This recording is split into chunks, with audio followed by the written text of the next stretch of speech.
নমস্কার, আমি পার্থজিৎ। আপনারা দেখছেন আওয়াজ বেঙ্গল 24। আজ আমি এই মুহূর্তে রয়েছি পুরী, আমরা শ্রীক্ষেত্র বলি, পুরী জগন্নাথ ধাম এবং বাঙালির বহুল বহুল প্রিয় পুরী।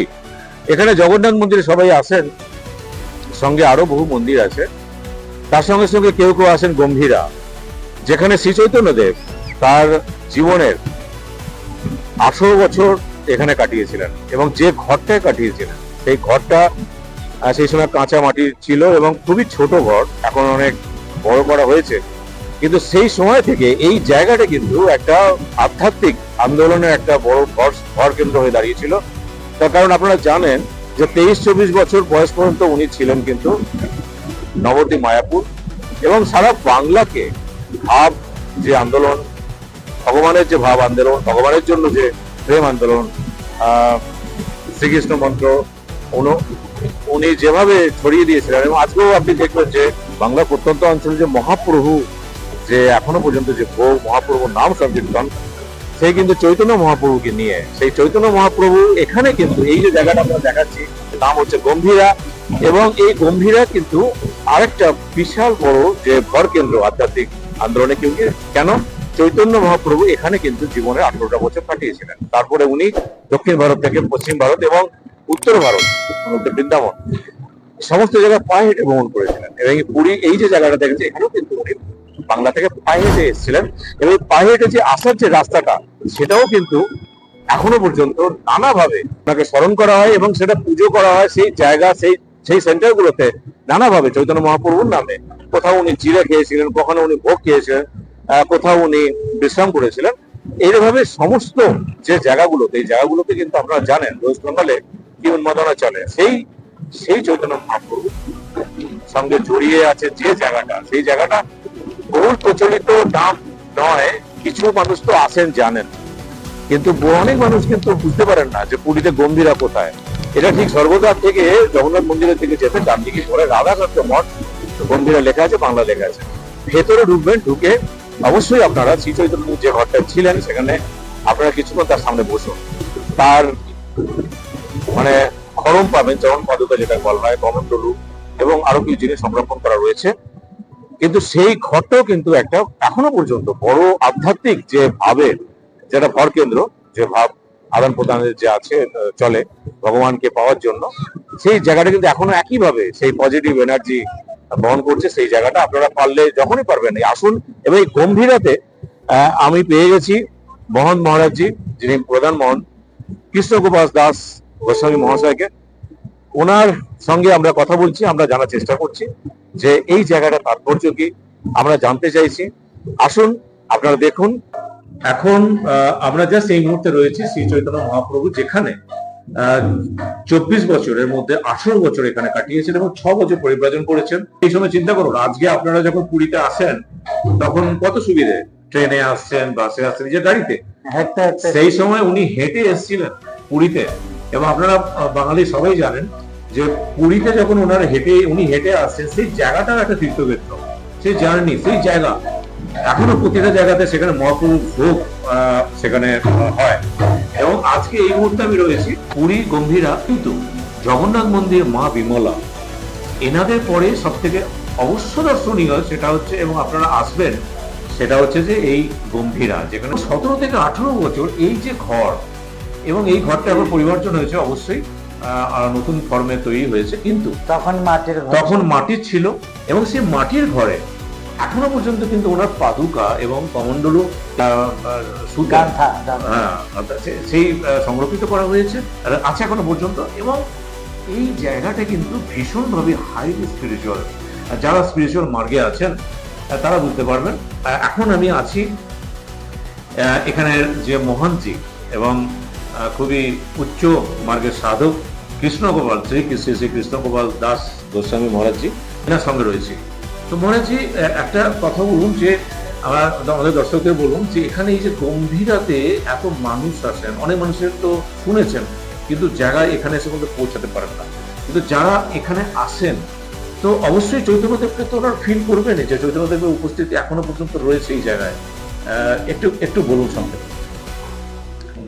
চৈতন্য মহাপ্রভু আপনার জীবনের যে 48 বর্ষ আছে, 24 বর্ষ আপনার জন্মস্থান জন্মভূমি নবদ্বীপে কীর্তন লীলাটা করছিল, এবং আর 6 বর্ষ পরিব্রাজক রূপে দক্ষিণাচ্ছে উত্তর পর্যন্ত পরিভ্রমণ করছিল। লাস্ট 18 বর্ষ এখানে থাকছিল এই ঘরে, যাকে গম্ভীরা বলা হয়েছে। এই গম্ভীরারে একটা গম্ভীরা অত ছোট আছে, যখন চৈতন্য মহাপুরুষ শুয়েছেন না, মাথাটা এক দিবারকে লাগে, কাঁধকে লাগে, পাটা এক কাঁধে লাগে, অত ছোট ছিল। আর তখন মহাপ্রভু এখানে রাধার ভাব আস্বাদন করতে করতে সারা রাত্রি শুইতে পারছিলেন না। দামোদর যে কি দরজাটা বন্ধ করি দরজার কাছে শুয়ে থাকবে, কিন্তু রাত্রে রাত্রে মহাপ্রভু অদৃশ্য হয়ে যাবে।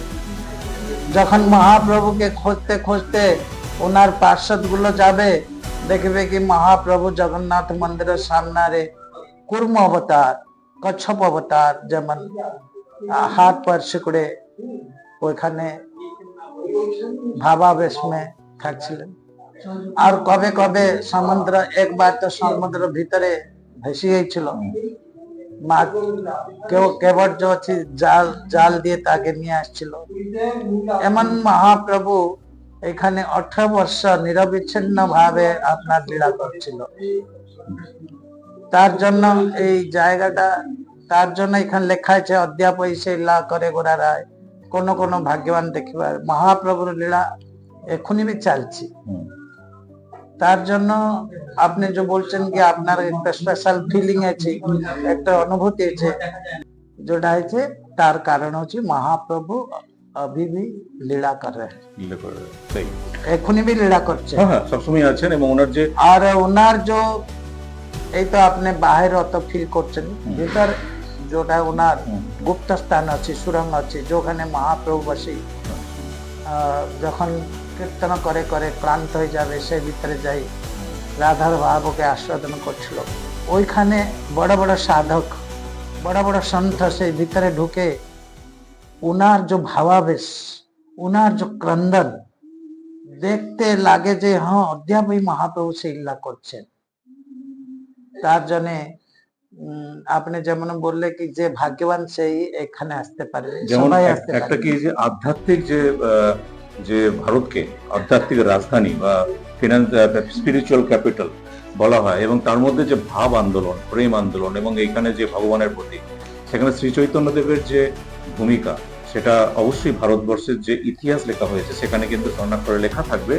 এবং সেইখানে সেই জায়গায় আমরা বসে আছি। কারণ এর আগেও আমি কিন্তু মায়াপুরে যাওয়ার সুযোগ হয়েছে, এবং যেখানে উনি এত বছর ছিলেন। এবং তারপরে পুরীর এই গম্ভীরাতে এসেছি, এনাকে আজকে মহান্তির সঙ্গে কথা বলছি এবং জানার চেষ্টা করছি যে এই জায়গার এত বড় যে স্পিরিচুয়াল যে পজিটিভ এনার্জি, এখানে কিন্তু ভাইবস সেখানে সবসময় চলমান, বহমান, এবং অনেক দূর দূর থেকে প্রচুর মানুষ এসছেন এখানে। দেখুন না আপনি রামানন্দ, রামানুজ, শঙ্করাচার্য যে কি অদ্বৈতবাদের প্রচার করে সারা বিশ্ব, সারা ভারতবর্ষ পরিভ্রমণ করে আপনার মতটাকে বিশ্ব প্রচার করছিল। কিন্তু মহাপ্রভু, স্বয়ং মহাপ্রভু রাধার ভাবে হইল কৃষ্ণ গৌরবতার, হরে কৃষ্ণ মহামন্ত্র করল প্রচার। এই মহাপ্রভু এই নিবৃত গম্ভীরা গৃহরে রাধা ভাবকে আস্বাদন করি নর্তন আর ক্রন্দন মধ্যে 18 বর্ষ কেটে দিল। সেই যে এই ভিতরে থাকে সারা বিশ্বকে আপনার ভক্তি ভাবরে প্লাবিত করলো, এটা সাধারণ কথা নাই। এইটা হি মহাপ্রভুর স্বয়ং ভগবান। মহাপ্রভু স্বয়ং কৃষ্ণ কলি যুগে রাধা ভাব আস্বাদন করিবার জন্য রাধা আর কৃষ্ণর মিলিত অবতার নিয়ে আসছিল, এটাই প্রমাণ করছে। সাধারণ মহাপুরুষকে যোগ প্রবর্তক রূপে গণনা করছে, সে অজ্ঞানী। কারণ মহাপ্রভু ধরাপৃষ্ঠকে আসিবার 1000 বর্ষ পূর্বে ব্যাসদেব যে 8 খণ্ড পুরাণ লেখিছিল, প্রত্যেক পুরাণে মহাপ্রভুর আগমনের সূচনা দিয়েছে, স্পষ্ট ভাবে লেখা হয়েছে। কলব প্রথম সন্ধ্যায়াং শচী গর্ভে ভাগীরথী তীরে, স্পষ্ট ভাবে লেখা আছে। যদি এই সব শাস্ত্র তো কিছু ভুল হইতে পারিবে না, শাস্ত্র তো কে কিছু জুড়িতে পারবে না। যদি এই ସବୁ ଦେଖିବାର ପରେ ମହାପ୍ରଭୁকে ମହାପୁରୁଷ ବୋଲିବ ପ୍ରବର୍ତ୍ତକ ବୋଲିବ সে অজ্ঞানী সেই অজ্ঞানীর অজ্ঞান কাটার জন্য এইখানে আসতে হবে অবশ্যই এখানে বসলে মহাপ্রভুর যে ভাবটা এখানে যে ভাইব্রেশনটা চালিছি সে অনুভব করতে পারবে তাহলে মহাপ্রভুর লীলাকে আস্বাদন করতে পারবে মহারাজজি মহাত্মাজি একদম ঠিক কথা বলেছেন। আপনারা সময় পেলে সুযোগ পেলে আপনারা যখন পুরীতে আসবেন অবশ্যই জগন্নাথ ধাম যখন দর্শন করছেন ঠিক একই সঙ্গে গম্ভীরাতে আসুন এবং এখানে এই যে জায়গাটা আমরা দেখানোর সুযোগ পাচ্ছি এবং এটা খুব রেস্ট্রিক্টেড প্লেস, মহারাজজি পারমিশন নিয়ে দেখাচ্ছি আমার চ্যানেলে, তো আপনারা দেখুন এবং এইখানে আসলে আপনারা দেখতে পাবেন কিছুক্ষণ বসবেন, বসার পরে আপনারা বুঝতে পারবেন যে কতটা পরিবর্তন আপনার মধ্যে হয়ে গেছে। তো এই যে সিক্রেট যে ভাইব, সিক্রেট যে স্পিরিচুয়াল এনার্জি এখানে কিন্তু সবসময় একটা ওয়েভের মতো চলছে, বইছে। যারা স্পিরিচুয়াল দুনিয়া রয়েছেন আছেন চেষ্টা করছেন তারা কিন্তু বুঝতে পারবেন।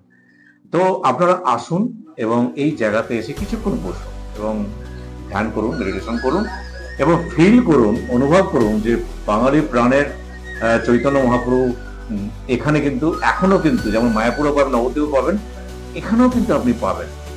এই ধরনের কিছু বিশেষ প্রোগ্রাম বা অন্য ধরনের দেখার জন্য অবশ্যই আপনার আওয়াজ বেঙ্গল দেখুন এবং আওয়াজ ইন 24 দেখতে থাকুন। ভালো থাকুন। জয় হিন্দ, জয় ভারত।